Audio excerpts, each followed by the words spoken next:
Ketika kita berbicara mengenai Formula E, nih kita lihat terlebih dahulu bahwa Juli 2019 Anies Baswedan umumkan Jakarta jadi tuan rumah Formula E. Bahkan di 2019 situs Formula E umumkan Jakarta sebagai salah satu tuan rumah pada 6 Juni 2020. Ya memang Maret pandemi Covid melanda, Formula E ditunda. Lalu di Januari 2021 pandemi belum usai, Formula E kembali ditunda. Di Agustus lewat instruksi gubernur ditargetkan Formula E di Juni 2022. Dari PDIP, PSI di DPRD usulkan interpelasi pada Anies Baswedan terkait Formula E. Oke, mungkin saya ke Mas Adi. Mas Adi, sebenarnya ada yang mengatakan bahwa apakah memang begitu konsistennya sampai apapun dilakukan agar Formula E ini kalau bisa jangan terselenggara. Dikritik penunjukan ketua pelaksananya, mau interpelasi juga ini. Sekarang masih proses interpelasi, bagaimana? Kalau saya membaca suara-suara kritis ke Anies Baswedan, salah satunya PDIP dan PSI, tentu dalam konteks politik oposisi. Ya.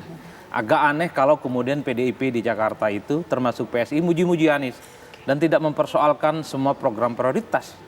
Karena memang posisinya oposisi tentu harus memberikan logika pembanding yang kemudian dia harus menegasikan bahwa apa yang dilakukan oleh Anies itu salah. Bahkan kalau kita cek Anies sudah memasuki 4 tahun pemerintahannya, saya kira PDIP sering menyerang tentang banjir, tentang kepancetan, tentang recovery ekonomi dan penanganan COVID. Yang teranyar tentu soal Formula E. Dalam konteks itulah menurut saya tidak perlu dilebih-lebihkan. Kalau kemudian Anies ini selalu diserang, dibully, bahkan dia dikerubungi gitu oleh politisi PSI dengan PDIP. Dalam konteks itu saja, bagi saya juga jangan terlampau berlebihan. Misalnya ada orang takut seakan-akan Anies itu 2024 jualannya adalah Formula E. Bagi saya sejauh ini pergerakan elektabilitas Anies juga tidak naik dan tidak turun. Mestinya ya kalau orang bicara tentang ada insentif positif ataupun negatif tentang Formula E dari 2019 sampai sekarang migrasinya sudah mulai kelihatan. Anies misalnya karena dilaporkan soal Formula E ada temuan, ya minimal dia turun. Ternyata di survei juga enggak. Kalaupun toh Formula E misalnya akan membuat ekonomi naik, nyatanya Anies juga tidak naik. Jadi ini sebenarnya adalah perdebatan di ruang publik yang biasa-biasa saja, yang menjadi spesial sebenarnya karena ada perkara hukum yang saat ini sedang terjadi. Ada KPK masuk di dalamnya. Belakangan juga muncul politisi-politisi yang tentu publik tidak melihat ini semata profesionalisme, tapi tentu terkait dengan posisi mereka sebagai orang penting di negara ini. Kalau Bang Gey sendiri bagaimana? Setuju apa sesuai dengan Mas Adi Praetno mengatakan bahwa segala macam kritik ini ya karena oposisi ya memang menjadi tugasnya adalah untuk mengkritik. Atau mungkin ngerasa kayaknya ada yang berlebihan ini, ada yang berbeda ini nuansanya. Bang Gey? Saya yang pertama, makasih yang sebesar-besarnya atas kritik baik yang substansial maupun yang hoax. Karena dengan kritik macam itu, apalagi dengan yang para maka popularitas jadi luar biasa. Itu menjadikan iklan gratis buat yang kita tidak perlu menggunakan promosi biasa, nggak perlu. Kalau pakai promosi biasa biayanya mahal. Ini kita biaya sudah ada sendirinya. Toh kritik-kritiknya mudah dijawab. Contoh kritik yang mudah dijawab pernyataan Pak Joni tadi bahwa Pak Anies tidak merespon interpelasi. Yang tidak merespon Pak Anies atau partai-partai di sekitar Anda, Pak? Ada 7 partai yang tidak menginginkan interpelasi. Jadi yang mana yang tidak merespon? Pak Anies atau partai-partai yang Anda tidak mampu yakinkan? Kan harus jelas kalau bicara.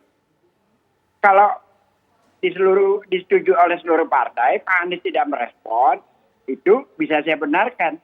Yang tidak mau adalah 7 partai lainnya, bukan Pak Anies. Dan Pak Anies tidak mengundang, tetapi didatangi. Pernyataannya jelas dari Pak Sarif DPRD. Jadi jangan suka membolak-balik logika, jangan suka membolak-balik data lah. Karena konteksnya itu kalau bicara di depan publik kita harus jelas. Lantas yang ketiga, saya ulangi lagi pertanyaan saya. Sebelum Pak Bambang Susatyo, itu yang terlibat adalah Ketua IMI sebelumnya, Pak Sadikin. ketika Pak Sadikin terlibat itu apa yang mau dinyatakan? Kalau sekarang kan Pak Bambang sebagai ketua IMI. Sebelum Pak Bambang itu Pak Sadikin sebagai ketua IMI itu juga terlibat di Formula E. Anda membandingkan dua hal ini bagaimana? Apakah Pak Sadikin juga politisi? Tolong dijawab. Baik, mungkin saya minta tanggapannya kalau misalnya benar bahwa ada kecurigaan yang cukup besar terkait Formula E, harusnya fraksi di DPRD yang menginginkan interpelasi tidak hanya dua fraksi, PSI dan juga PDIP. Atau jangan-jangan ini subjektif nih karena supaya tidak tersaingi, karena kemarin pagelaran di Mandalika sukses, kalau Pak Anies bikin Formula E di Jakarta nggak mau, begitu? Tidak sejauh itu juga ya, karena begini. Bahwa memang kan kita tahu DPRD itu kan lembaga politik. Ketika berbicara politik kan kita juga bicara soal kekuatan, yaitu suara. Dan politik kan pasti ada keberpihakan. Tapi apakah itu cerminan dari suara warga Jakarta? Belum tentu juga gitu loh. Kita butuh nanti bukti pada pemilu yang akan datang. Nah saya termasuk orang yang juga berpandangan demikian gitu loh. Artinya kita serahkan. Tapi klaim-klaim sepihak seperti yang disampaikan oleh Pak Gis tadi, sebenarnya kan itu sesuatu hal yang lumrah juga bagi seorang loyalis gitu loh. Tapi fraksi PDI Perjuangan selalu istiqomah, konsisten. Artinya ada sesuatu yang sebenarnya perlu kita kritisi. Ternyata kan sekarang misalnya kelihatan juga ya bagi lembaga hukum yang boleh dikatakan independen membaca bahwa kemungkinan besar ada aroma yang tidak sedap di sini gitu loh. Bahwa itu nanti kita serahkan ya. Karena kita percaya bahwa dalam penegakan hukum ini kan belum tentu kita berarti menyatakan bahwa itu sudah dalam posisi salah atau benar. Tapi yang paling penting kita sampaikan di sini adalah ini kenapa menjadi menarik perhatian bagi masyarakat. Memang ada sesuatu yang memang dalam pelaksanaan saja sudah tidak disiapkan dengan matang. Cenderung tergesa-gesa.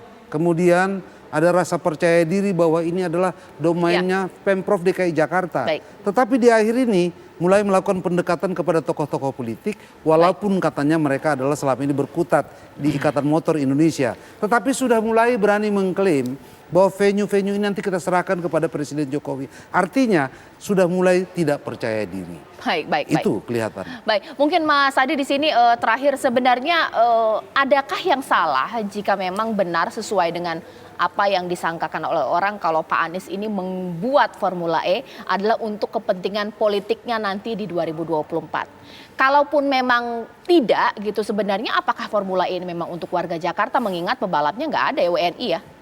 Saya termasuk orang yang cukup meyakini bahwa apa yang dilakukan oleh Anies terkait dengan Formula E adalah sesuatu yang ingin dipamerkan kepada publik bahwa Anies bisa bicara banyak di dunia internasional.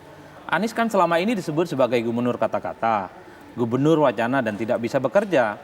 Dengan Formula E salah satunya, Anies kan ingin menunjukkan kepada orang Jakarta bukan hanya sebagai sentrum Indonesia, tapi dia juga setara dengan kota-kota besar di dunia. Kan itu yang sebenarnya.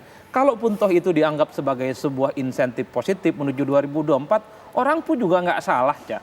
Kenapa sih harus sewot misalnya ketika Anies disebut sebagai upaya menuju jalan panjang 2024? Begitupun orang yang anti Anies, jangan terlampau maksa juga bahwa Anies sebenarnya bukan pencitraan untuk 2024. Tapi karena ini opini yang biasa-biasa saja, menyangkut Anies, the one and only, saya sebut orang yang saat ini diproyeksikan maju 2024 di luar non pemerintah, tentu segala hal yang terkait dengan Anies menjadi komoditas politik. Jangankan Formula E, jangankan banjir, jangankan macet, sendal jepit aja dipakai Anies, sekarang bisa jadi ribut dan gaduh. Itu yang saya sebut bahwa ya ini dia dinamika politik biasa-biasa saja yang kemudian menurut saya tidak perlu saling menegasi siapa yang paling baik dan paling benar. Kita tunggu yang jelas Formula E ketika menggunakan anggaran daerah, disitulah semua orang berhak tahu. Karena sekecil apapun duit itu dikeluarkan, maka pertanggungjawabannya kepada rakyat. Kecuali ini bisnis to bisnis. Maka mungkin publik juga tidak terlampau tahu karena ada duit sponsor, ada duit swasta dan pengusaha. Tidak pakai uang rakyat ya. Jadi suka-suka aja sebenarnya. Baik, kita tunggulah bagaimana ini nanti akan bergulir dinamika yang terjadi. Terima kasih Bang Geis, terima kasih Bang Joni, terima kasih Mas Adi Prayitno.